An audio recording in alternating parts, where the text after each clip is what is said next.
Assalamualaikum warahmatullahi wabarakatuh. Buat teman-teman mungkin banyak pertanyaan kenapa produk MSI naik ya, yang dari 400 rem A menjadi 425, yang platinum dari harga 900 menjadi 1 juta.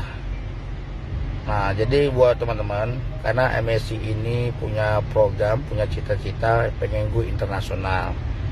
Jadi kalau MSI mau go internasional, menjadi multi level kelas internasional, maka perbaikan produk harus dibuat ya, kualitas produk harus dijaga. Jadi kenapa naik? Karena MSI mau meningkatkan kualitas produknya.